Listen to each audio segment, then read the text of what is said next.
All right, so it's Michael Sheehan, Technology Evangelist for GoGrid here, and I'm with Mario Olivarez, who is the VP of Products at GoGrid. How you doing, Mario? I'm good.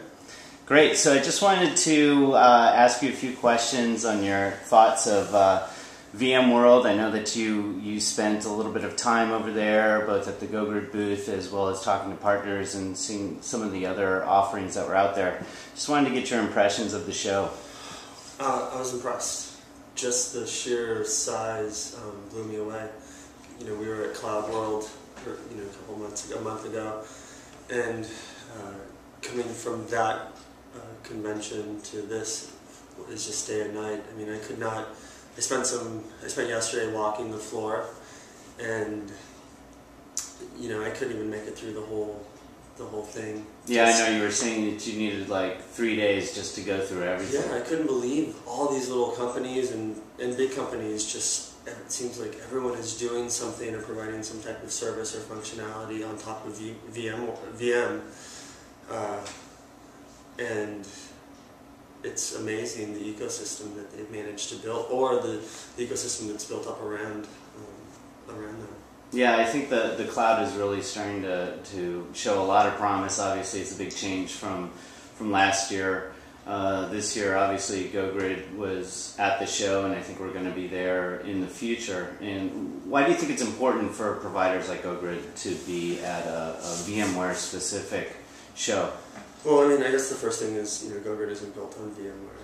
Right. But I think it's important for us to be there. And just, I don't think everyone necessarily needs VMware-based virtual servers or hosting.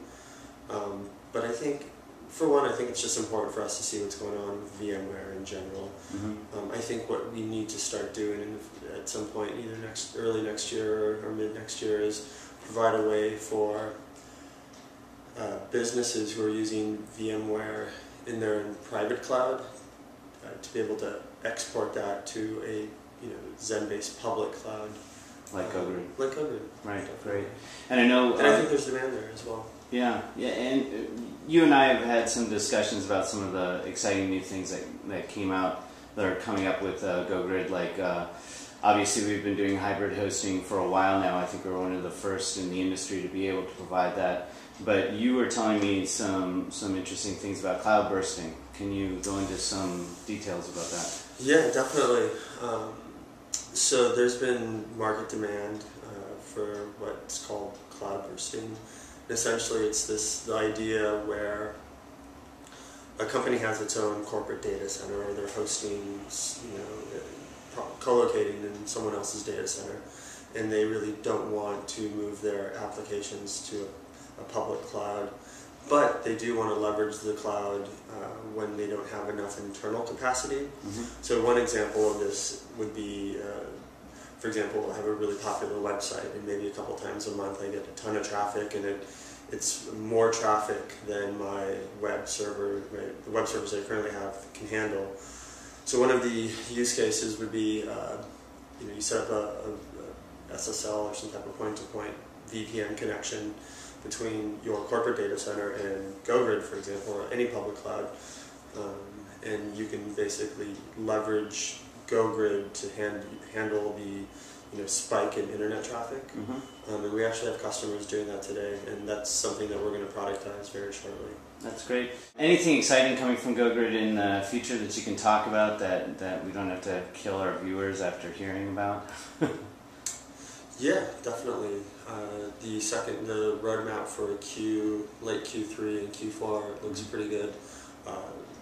Some of the things that users should know is, one, there's really 3 big things. So the first is we are coming up with new CPU and storage allotments on our virtual machines. Right. So for example, when you go and deploy a virtual server, it's going to have more CPU and more storage, and that's rolling out in early October. Right. We have new pricing coming out, which I don't have an exact release date, but my gut tells me it's going to be late October, early November. Now, when I hear new pricing, I get afraid the prices are going up. Is that the No, not at all.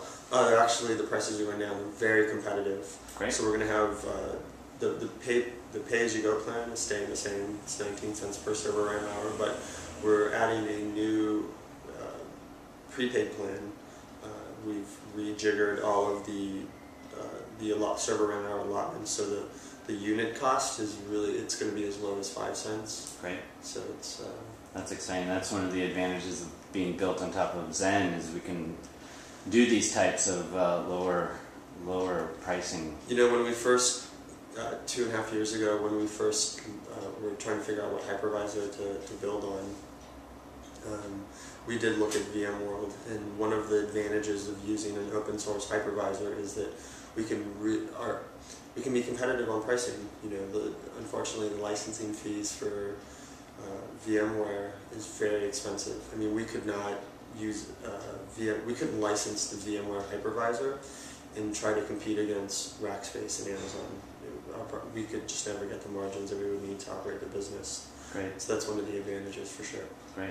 And so you were saying there are 3 things. So yeah, and then the third thing is some, kind of some housekeeping stuff. We're getting what we call edit load balancer. That this is the ability to get some more functionality on the F5 that's integrated into Portal. We will be automating the setup of private networks, which is another big one. And some new OSs as well, I think. Yeah, the big, customers have been demanding Ubuntu, Debian. That is on the short list. I'm again hoping for October rollout. That's great. Yeah. Anything else you want to close with? No, just VMworld again just goes to prove that virtualization in the cloud is real, and I think we all know that. I think our challenge is to figure out how we can allow businesses who are running VMware in their own data centers to export images to GoGrid, which uses the Zen hypervisor, and I'm not sure how that would work exactly, but allow people to move, or businesses to move images across the wire. So if they have applications that they want to run in the cloud, enable that. Great. Well, thanks a lot, Mario. Thank you.